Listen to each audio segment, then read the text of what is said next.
રાજકોટ અગ્નિકાંડ દુર્ઘટના જેણે 27 લોકોના જીવ લઈ લીધા અને ત્યારબાદ એસઆઈટીની રચના કરવામાં આવી છે ને એસઆઈટી પોતાની રીતે તપાસ કરી રહી છે. આ બધાની વચ્ચે રાજકીય નિવેદનો આવવાના શરૂ થઈ ગયા છે અને એ નિવેદનોના કારણે વિવાદ પણ છંછેડાવાનો શરૂ થઈ ગયો છે. હવે આ જ વિશે વધુ ચર્ચા કરવા માટે મારી સાથે જોડાયા છે મારા એડિટર રોનક પટેલ. સર, આપનું સ્વાગત છે.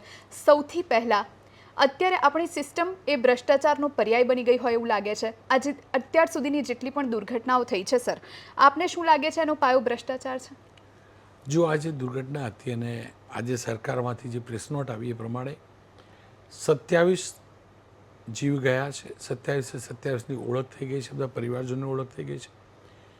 એક પણ હવે મિસિંગની કોઈ ફરિયાદો એવું રહ્યું નથી એવી સરકારમાંથી જાણકારી આવી છે. દુર્ઘટનાઓ અનેક થઈ છે અને એક પણ દુર્ઘટના આપણા માનસથી દૂર ક્યારે ન હોઈ શકે. તક્ષશિલા કાંડ હોય, મોરબીનો ઝૂલતો પુલ હોય, અરણી બોટ દુર્ઘટના હોય કે રાજકોટની, એમાં કોઈ બેમત નથી. આ બેદરકારી માત્ર નથી, બેદરકારીનું ઉદ્ભવ સ્થાન ભ્રષ્ટાચાર છે.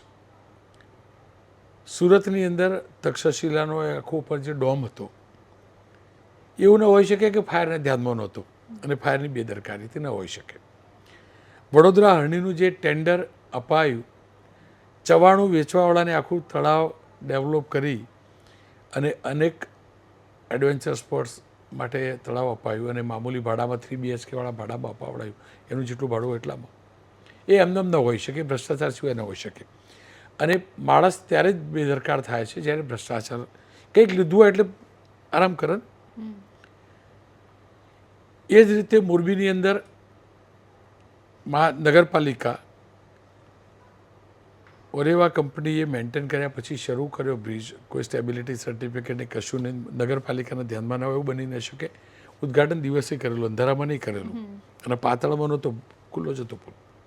એ જ રીતે અહીંયા 3-3, 4-4 વર્ષથી આટલું મોટું સ્ટ્રક્ચર શરૂ થયેલું, આખું રાજકોટ જાણે, આખું રાજકોટ જાણતું હતું, છતાં પણ કોઈ કાર્યવાહી ન થઈ હોય એનો મતલબ ભ્રષ્ટાચાર હતો. ભ્રષ્ટાચાર હોય તો જ પરમિશન મળે, કારણ કે પોલીસે પહેલાં 1 મહિનાની પરમિશન આપી, પછી 1 વર્ષની આપી. જેન્યુન પરમિશન લેવી હોય જોઈએ તો દુનિયાભરના ધક્કા ખાવા પડતા હોય, તો જેના કોઈ ડોક્યુમેન્ટ જ નથી એની પણ પરમિશન મળી જતી હોય, એમને તો મળે નહીં. માત્ર ને માત્ર ભ્રષ્ટાચારના કારણે જ આ પાપ છુપાતું રહ્યું.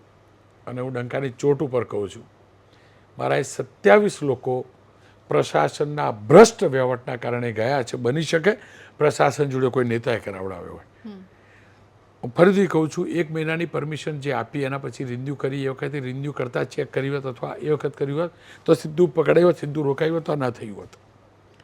દુર્ઘટના અકસ્માત હોય, પણ અકસ્માતનો પાયો એ ભ્રષ્ટાચારથી નાખાયો. વિધિ ચૌધરી ડીસીપી એમની સિગ્નેચરથી એ પરમિશન મળી. હું જે જાણું છું, પ્રમાણિક અધિકારીઓ પણ છે અને એ IPS પ્રમાણિક અધિકારીઓ પૈકીના એક છે, પણ એમની સિગ્નેચર છે એ પણ તો હકીકત છે. એટલે જ એ માનવું જ પડે કે ક્યાંકથી ને ક્યાંકથી કહેવાયું હશે કે મેડમ તમારી જોડે આ ફાઇલ આવી છે, ક્લિયર છે, ક્લિયર કરી દો ને. એમને કરી હોય, એમને સિગ્નેચર કરી છે, હકીકત છે, એટલે એ પણ ગિલ્ટી ગણાય, એ પણ હકીકત છે. પણ હું ફરીથી કહું છું, પોલીસે મોટામાં મોટું પાપ કર્યું કે એને NOC આપી અને કોર્પોરેશને તો જાણી જોઈને રૂપિયા લેવા પાપ કર્યું ને એને જીવતું રાખ્યું. એ જીવતું રહ્યું ને એટલે જ સળગ્યું. આ જીવતું રહ્યું એટલે જ સળગ્યું ગેમ ઝોન, અને સળગ્યું એટલે જ આપણા 27 લોકો ગયા. એ હું ફરીથી કહું છું, આ બધી દુર્ઘટનાઓનો પાયો અને પાયામાં કશું પણ હોય તો ભ્રષ્ટાચાર. સર, જેમ બદલીઓનો દોર શરૂ થયો આ ઘટના પછી, IAS IPSની બદલી થઈ, પોલીસ કમિશનરની બદલી થાય, આ આખી જે કાર્યવાહી છે એને આપ કેવી રીતે મૂલવો છો? જો બદલી તો કરવી જ જોઈએ. એનું કારણ કહું કે જો બદલી ન કરી હોય તો તપાસ ઉપર અસર થાય, કારણ કે એ જ અધિકારીઓ એના વિભાગે તપાસ કરવાની. બદલી એ એકમાત્ર વિકલ્પ નથી. બદલીથી સંતોષ ન માનવો જોઈએ.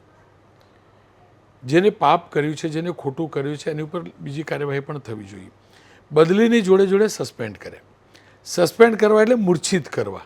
6 મહિનામાં ફરીથી જાગતા થઈ જશે અને એ જ અધિકારીઓ જેને આપણે હાલ કહીએ છીએ આરોપી, ભ્રષ્ટ, આ તે, એ બધાને નીચે આપણે કોઈને કોઈ ડેઝિગ્નેશન મારવી પડશે. કારણ કોઈ કોર્પોરેશનમાં ડેપ્યુટી કમિશનર બન્યા છે, કોઈ ફાયરમાં કંઈક હશે, કોઈ પીડબ્લ્યુડીમાં કંઈક હશે વિભાગના. એટલે બેઝિકલી જ્યારે માણસનો જીવ ગયો છે, આપણી વચ્ચે નથી, એ લોકો ટર્મિનેટ થયા છે સૃષ્ટિ ઉપરથી 27 લોકો, તો જેમના કારણે ટર્મિનેટ થયા છે એમની ઉપર સસ્પેન્શન નહીં, ડિસમિસ કરવા જોઈએ. માણસો ડિસમિસ થયા છે ને આપણા, તો આ પ્રથા સુધારવી પડશે, આ સિસ્ટમ સુધારવી પડશે. અને અત્યાર સુધી આ જ થતું હોય એટલે નથી સુધર્યું. રાજકોટની આ દુર્ઘટનામાંથી આશા રાખી સરકાર પણ શીખ મેળવે અને એ પ્રકારનું આયોજન થાય. બેઝિકલી રિસ્પોન્સ બધાને અધિકારી શબ્દ વાપર્યો એટલે આ બધાના અધિકાર છે સાહેબોના, આ અધિકારી નથી, આ જવાબદેહીવાળા લોકો છે, જવાબકારી હોવા જોઈએ. એમને એમ કે અમારા બધા અધિકાર છે, રાઇટ્સ નથી તમારા, તમે રિસ્પોન્સિબલ લોકો છો. સમસ્યા એ છે કે એ અધિકારીઓ કે રિસ્પોન્સિબલ લોકોની રિસ્પોન્સિબિલિટી નક્કી કરવાવાળા પણ તો આ જ છે. એટલે ક્યારેય એવી રિસ્પોન્સિબિલિટી નક્કી નથી થતી જેના કારણે કોઈ અંદર જાય, જેલમાં જાય, સજા થાય. અને એટલે જ એવું થતું નથી, એટલે આ બધું ચાલતું રહે. બિલકુલ સર, વજુભાઈ વાળા હોય કે સાંસદ રામ મોકરિયા હોય, રામ મોકરિયા સાથે તો આપે જ ટેલિફોનિક વાતચીત કરી અને એ હવે ભ્રષ્ટાચારની સામે ખુલીને બોલી રહ્યા છે, ખુલીને મેદાને આવી રહ્યા છે. આપને શું લાગે છે એની કેટલી અસર થશે? જો રામભાઈ તો પહેલાં પણ બોલતા રહેતા હતા, થોડાક છંછેડા પત્રકારો સાથે આજે જે થયું એ ગઈકાલે પણ જે છંછેડા આવ્યા હતા એટલે બોલ્યા ખુલ્લી. મારા ટેલિફોનિક ઇન્ટરવ્યુમાં તો બહુ બધું બોલે અને એમ તો ક્લિયર કહ્યું કે આખી સિસ્ટમ ભ્રષ્ટ છે ને આટલા ભ્રષ્ટાચાર. આ જગ્યાએ રાજકોટની સિસ્ટમ પર કહેતા હતા કે આટલા ભ્રષ્ટાચાર. જૂના એમને ઉદાહરણ પણ કહ્યા. વજુભાઈ વાળા ગુજરાતના એ હયાત રાજનેતાઓ પૈકીના એક છે જેમને આપણે રાજનીતિના ભીષ્મ પિતામાં ગણો તો ગણી શકાય. જેમને ભાજપનો પાયો નખેલો છે એ પૈકીના એક છે. વજુભાઈ વાળા નરેન્દ્રભાઈ માટે રાજકોટની બેઠક ખાલી કરી આપી હતી. વજુભાઈ વાળા મિનિસ્ટર હતા, વજુભાઈ વાળા વિધાનસભાના અધ્યક્ષ હતા, વજુભાઈ વાળા રાજપાલ હતા અને વજુભાઈ વાળા રાજકોટના મેયર પણ હતા. અને એ વજુભાઈ એમ કહેતા હોય કે આખી સિસ્ટમ ભ્રષ્ટ થઈ ગઈ છે, ભ્રષ્ટાચાર વગર કશું થતું નથી, ભ્રષ્ટ લોકો વિરુદ્ધ કાર્યવાહી થવી જોઈએ, તમામે મળીને એની સામે અવાજ ઉઠાવવો જોઈએ. એનો મતલબ એ થયો ભ્રષ્ટાચારનું ગુમડું એટલું પાકી ગયું છે કે જાતે ન ફાટે તો એને ચીરો મૂકવો જોઈએ. ચીરો મૂકવો જોઈએ, એમાં સવાલ જ નથી. હવે એ ચીરો મૂકવાવાળો હું પણ હોય, તમે પણ હોય, વજુભાઈ પણ, બીજું કોઈ પણ હોય, એ ગુમડા ઉપર ચીરો મૂકશે, એના હાથ ગંદા થશે, બદબુ આવશે, પણ સમાજને જીવતું રાખવું હશે તો એ આખું ગુમડું આપણા શરીર ઉપરથી કાઢવું પડશે, એટલે ગુજરાતમાંથી કાઢવું પડશે. અને આ હકીકત છે. વજુભાઈ તો સ્પષ્ટ કહ્યું કે કેવી રીતે ફાયરની પરમિશનો મળે, એ માટે કેવી રીતે હેરાન કરવામાં આવે, બિલ્ડરો કેવી રીતે પૈસા આપે, કયા હદ સુધી પૈસા લેવાય. અને જો વજુભાઈ આવું કહેતા હોય અને પછી આપણે એમ કહીએ ઝીરો ટોલરન્સ ભ્રષ્ટાચાર મુદ્દે કોઈને ચમરબંધીને છોડવામાં નથી આવતા, બધી વાર્તાઓ.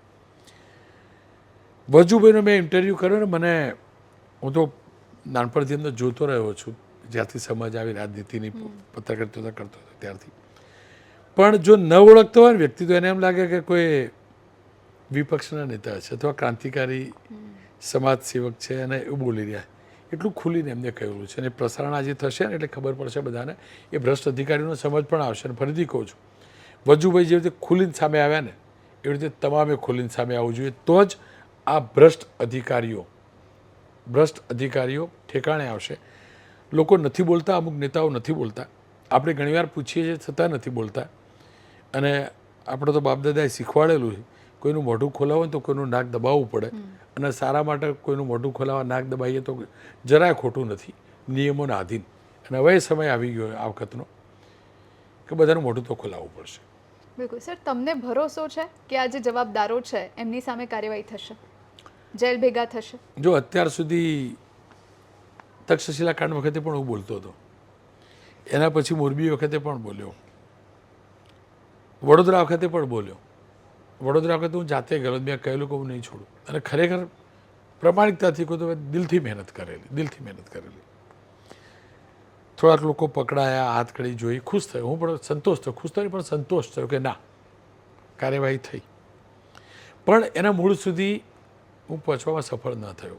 હું ફરીથી કહું, આપણે ઓથોરિટી નથી, મને હું કોણ કહેવા સજા આપવાવાળો કોઈને, જરાય ઓથોરિટી નથી, પણ હું એક્સપ્રેસ તો કરી શકું ને કે આની આ ભૂમિકા હતી, આની આ ભૂમિકા હતી. ભાઈ સરકારનો વિષય કે કાર્યવાહી કરવી કે ન કરવી, પણ એ મુહિમ આપણે જોઈએ એટલે એબીપી અસ્મિતાએ, અને ખાસ કરીને હું તો પોલીસના શોમાં અધૂરી મુકાઈ ગઈ. એ અધૂરી મુહિમ હવે આ કેસમાં નથી મૂકવી. અત્યાર સુધી સફળ નથી થયા, પણ આ વખતે હું રાજકોટ ગયો અને મેં જે આક્રોશ જોયો છે, અને તમામ વર્ગના લોકો, તમામ વર્ગ, તમામ સમુદાય, તમામ જાતિના લોકો, તમામ એજ ગ્રુપના લોકો સ્પષ્ટ કહી રહ્યા કે હવે હદ થઈ. હવે આ પ્રકારનો ભ્રષ્ટાચાર થાય, આ પ્રકારનું ખોટું થાય, જેના કારણે દુર્ઘટનાઓ થાય, આ ના ચાલે. ખુલીને સામે આવવું જોઈએ બધાએ. આપણે શાંતિમાં માનવાવાળા છે, નિયમો માનવાવાળા છે, નિયમોથી જ સામે આવવું જોઈએ, એમાં કોઈ બેમત નથી. પણ સારી વાત, પહેલી વાત એ રહી કે લોકો બોલતા થયા, લોકો કબૂલતા થયા કે ના ભાઈ આપણે ના આપે પૈસા, આપણે આપ્યા તો ખોટું કહેવાય. એ ચેમ્બરના પ્રેસિડેન્ટ પણ બોલવા લાગ્યા, બાર એસોસિએશનના પદાધિકારીઓ પણ બોલવા લાગ્યા, અનેક વેપારીઓ પણ બોલ્યા, આર્કિટેક્ટ પણ બોલ્યા કે આ બધું ના હોય. એના ઉપરથી એક આશા ચોક્કસથી જાગી જોઈ. પણ એ પણ હકીકત છે કે જો આમાં આપણે એક્સપોઝ ન કરી શકીએ, બધા ખુલ્લા ના પાડી શકીએ, તો મને પણ એ ડંફાસ મારવાનો અધિકાર નથી કે હું તમને એક્સપોઝ કરી દઈશ, આ કરી દઈશ, તે કરી દઈશ. એટલે હું ફરીથી કહું છું કે જો આની અંદર આપણે પોતે કન્વિન્સ હોઈએ કે ના ગુનેગાર છે જ, અને એના વિરુદ્ધ કાર્યવાહી થાય ત્યાં સુધીનું જો હું એક્સપોઝ ન કરી શકું, તો હું તો બોલીશ તો સતત ચાલુ રાખીશ. પણ આ દુર્ઘટના પછી જે આપણી મુહિમ ચલાવી, એ કમસે કમ હું મુહિમ નહીં ચલાવું. બહુ થઈ ગયું, ના હોય આવું. જો આપણે ન્યાય નથી અપાઈ શકતા, અને જીવતા માણસને ન્યાય ના અપાઈ શકે તો માની શકાય તો બીજો કોઈ અપાવી શકશે. બીજી રીતે એ માણસ લડીને બી લઈ લેશે, એ માણસ મજબૂત થઈ લડશે, એ માણસ પોતે કાનૂની લડાઈ લડશે. પણ મૃત આત્માને જો આપણે ન્યાય ન અપાઈ શકીએ તો આપણને બીજો જાજો અધિકાર રહેતો નથી. મને ચોક્કસથી આશા છે કે ન્યાય મળશે. ન્યાયાલય ચોક્કસથી ન્યાય કરે જ. પણ ન્યાયાલય સુધી એ ફાઇલ પુટઅપ થાય, પુરાવા પુટઅપ થાય, સત્વરે પુટઅપ થાય, સત્વરે કાર્યવાહી થાય, આ બધું તો જરૂરી. સાક્ષીઓ હોસ્ટાઇલ ના થઈ જાય, કોઈના દબાવમાં કોઈ તપાસ અટકી ના જાય, કોઈને કોઈ લૂપ કરીને બચાવવાનો પ્રયાસ ના કરે તપાસ દરમિયાન, આ બધું જરૂરી. અને એના ઉપર ફરીથી કહું છું, આપણે ઓથોરિટી નથી, પણ આપણે નજર રાખી અને ક્યાંક એવું થતું હોય તો એક્સપોઝ કરવાની જવાબદારી આપણી છે. તથ્ય વખતે એના પિતાને પોલીસ જે રીતે સરખેજ લઈ ગયેલા, ત્યાં આગળ એના પિતા ખુરશીમાં બેઠેલા, બિંદાસ પગ ઉપર પગ ચડાવી, મેં જાતે મોબાઈલમાં વિડીયો બનાવેલો, મેં બીજા મીડિયાને પણ આપેલો કે બધી ચેનલો ચલાવતા ખુલ્લા પડે. અને સારી વાત એ રહી કે બધાએ ટેલિકાસ્ટ કર્યો, પ્રિન્ટેજ છાપ્યો, એટલે કદાચ વીઆઈપી ટ્રીટમેન્ટ મળતી હશે તો નહીં મળી હોય. એટલે આ સંયુક્ત પ્રયાસ બધાએ કરવો પડશે, અને બધા કરીશું તો સફળ થઈશું. અને એટલે જ તો આપણે હરમેશ નાના બાળકો પણ એ ગીત ગાતા હોય, કામ હોંગે કામયાબ. એક દિન એવો છેલ્લે આવતું હોય, પણ હમ હોંગે કામયાબ ઇસ બાર હોવું જોઈએ. એક દિનની રાહ ના જોવાય, એક દિન જાય અને બીજી બધી દુર્ઘટનાઓ થાય ના હોય છે. બિલકુલ. અંતિમ સવાલ સર, 4 દુર્ઘટના આપણી નજર સામે થઈ ગઈ છે, સુરતથી લઈ અને રાજકોટ સુધીની. હવે આ દુર્ઘટનાઓ આટલું કર્યા પછી પણ કેમ નથી અટકતી, અને અટકાવવા માટે શું કરવું જોઈએ સર? નહીં અટકવા પાછળનું એકમાત્ર કારણ દરેક વ્યક્તિને લાભ લેવો છે, દરેક વ્યક્તિને ખોટું કરવું છે, દરેક વ્યક્તિને શોર્ટકટ અપનાવવો હોય. એ ટેન્ડર લેવું હોય તો શોર્ટકટ અપનાવવો હોય, ટેન્ડર લેવાવાળાએ બોટનો કોન્ટ્રાક્ટ આપવો હોય તો પણ શોર્ટકટ અપનાવવો હોય. ગેમ ઝોન એવું તો હતું નહીં કે ગેમ ઝોન ઉપર બેન છે, પ્રતિબંધ છે. ગેમ ઝોન ઓફિશિયલ વેથી પર તો કરી શકતા ને, પણ એને પણ શોર્ટકટ અપનાવો, ફટાફટ કોઈ બાકીની પરમિશન ખલી વેલી આપણું કામ કરવાનું ચાલુ કરી દો. ત્યાં ઓરીવાનો ઇન્ટેન્શન તો સાચો જ હતો, એ મેન્ટેન કરીને કરવાનું, પણ એને બી ફટાફટ ચાલુ કરી દો. એટલે હું ફરીથી કહું છું, બીજાને હું પ્રમાણિક બનાવી શકું કે ન બનાવી શકું, કમસે કમ હું જાતે પ્રમાણિક રહું. દરેક વ્યક્તિ આ વિચારે કે હું પ્રમાણિક રહું, એ જ આનો અંત હોઈ શકે, અને તો જ પૂર્ણ વિરામ લાગે. અધિકારી બીજા ઉપર એક્ટ ન કરી શકે, પણ પોતાના ઉપર તો રાખે ને કે હું પ્રમાણિક રહું. જ્યારે એ જ અધિકારીને દીકરાને એડમિશન અપાવવા ડોનેશન આપવું પડતું હોય એટલે એમ કે આ બધું ખોટું થઈ રહ્યું તો પછી એને વિચારવું જ જોઈએ ને કે ભાઈ હું તો આ જ કરું છું, એવી સ્કૂલોનું પરમિશન આપતા ઉપર તો પૈસા લઉં. એટલે દરેક વ્યક્તિ પદ કરતાં પણ પદની જવાબદારી ચોક્કસથી હોય, પણ દરેક વ્યક્તિ નાગરિક ધર્મ અપનાવતો થાય ને તો જ આ અટકે. દરેક વ્યક્તિ નાગરિક ધર્મ સમજે કે મારો નાગરિક ધર્મ આ છે કે મારે શોર્ટકટ ના અપનાવવો જોઈએ, મારો નાગરિક ધર્મ આ છે કે આ રાઇડમાં મારે મફત ના બેસવું જોઈએ, હું પત્રકાર છું એટલે 2 સગાવાળા ન મોકલવા જોઈએ, હું નેતા છું એટલે અથવા હું અધિકારી છું એટલે 20 ફેમિલીની પાર્ટી માટે ત્યાં આગળ જગ્યા મફતમાં લઈ લઉં, આવું ના હોવું જોઈએ. હું કોર્પોરેટર છું એટલે મને તું મહિને આટલા મોકલાવે ન હોવું જોઈએ. હું પોલીસવાળો છું એટલે તને પરમિટ આપું તો એના આટલા પૈસા આપે ન હોવું જોઈએ. બધા જો આવું વિચારતા થઈ જશે, બીજો શું કરે ભૂલી જાઓ કે પહેલાં પૈસા લેતા તો હું કેમ ના લઉં, પણ હું જ વિચાર કહું હું તો ન જ લઉં, તો હું નહીં લઉં, હું ન જ લઉં તો મારું જોઈને પેલો બી તો વિચારશે ને. પેલાના લેતો જોઈને બીજો વિચારતો હોય તો આ નથી લેતો તો હું કેમ ના લઉં, એવું બી તો બધાની અંદર રામ તો છે જ ને. એટલે રામ જાગૃત કરવો જરૂરી, અને રામ જાગૃત થશે પાક્કું થશે, આજે નહીં તો કાલે થશે.